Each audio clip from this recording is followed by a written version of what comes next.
You probably know that athletes train for things like strength, power, and speed development.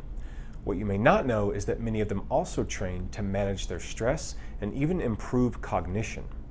So in this video, I'm going to cover some examples of how high achievers can use the same tools as athletes to improve their performance during a workday.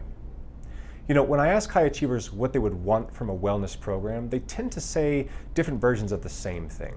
I want my day to feel easier. I want to be able to do more in less time. I want to crush my day. That's a common one. All a similar flavor here.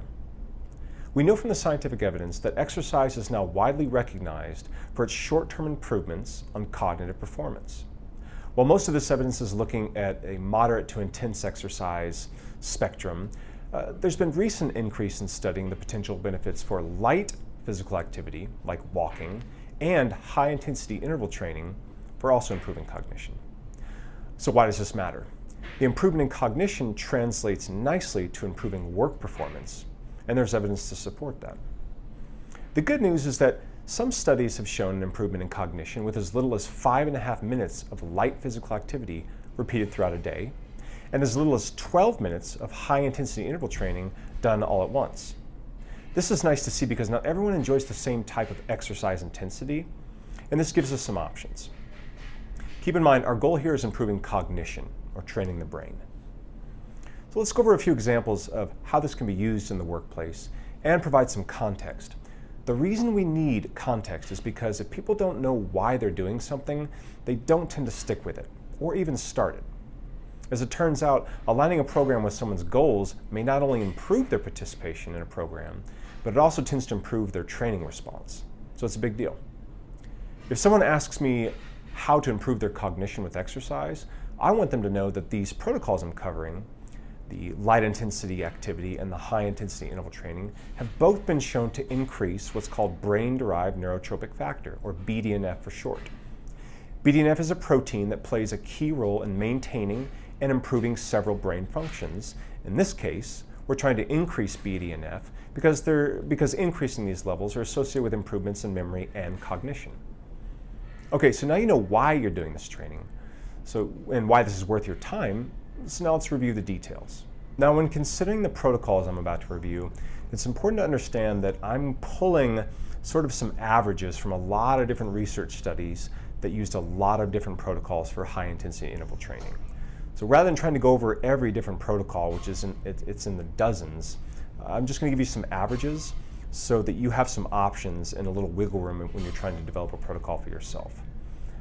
So if we look at high-intensity interval training, we're looking at a work-to-rest ratio. Okay?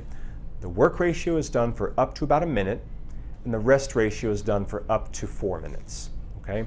So when you're starting a protocol, typically people like to start with a work ratio that's less than the rest ratio, so they get a little bit more rest time. The work part is done at high intensity. Okay? So if we're looking at an RPE scale of 0 to 10, 10 being max effort, you're looking at like an 8 or a 9. So it's a very high effort. And then we have two different options for the rest protocol, or the rest ratio. One is active and the other is passive. Passive means we're not really doing anything. So if we were doing a fast run or a sprint, we would just simply stop and either stand in place or you would sit down. It's a passive rest protocol. The active rest protocol, your rest ratio would be done doing a less intense version of whatever exercise you were doing. So in this case, if we were doing a fast run or a sprint, you'd either do a fast walk or a slow jog, likely depending on your fitness level. So we have two different options there for our rest ratio. So we have work to rest, and we're going to go up to 1 minute with work, up to 4 minutes with rest, and you're going to cycle back and forth. And again, the evidence says as little as 12 minutes, and you already see some benefits in increasing BDNF, which is pretty impressive. Another thing to keep in mind is that this can be done with a lot of different types of exercise. So we're not just talking about walking and running. We could be talking about biking. We could be talking about swimming or calisthenics exercise, using just your body so you don't have to have a piece of equipment. Think about burpees. That's a pretty intense exercise effort. So you could do a ratio of a minute, as many burpees as you could do, and then you follow by a rest period of up to 4 minutes. That's high intensity interval training. For the light intensity activity, you could also call it light intensity exercise, I suppose. The key here is not to try to get a high intensity effort, but the key is frequency, and we're going to do it lots of times throughout the day. So an easy recommendation here is about 5 minutes every 1 to 2 hours of sitting. And that's been used in several studies, about a 5-minute round, even every hour. And they find that they can increase BDNF with protocols like that. The same thing applies. You don't have to just walk. We don't want to try to fit everybody in the same box here. And that's unfortunately what a lot of wellness programs do, is they try to give everybody the exact same thing. So they'll give them something like a standing desk, and they say, well, you just need to stand for no less than 2 hours every day. Well, not everybody can do that or even wants to do that, and they find that it tends to disrupt their workflow. So other options to consider, you could do something like marching in place. You could do a treadmill desk. You could do, you could do something like riding a bike, stationary bike or an outdoor bike. You could participate in standing or walking meetings. That's another example of how to do this in the workplace.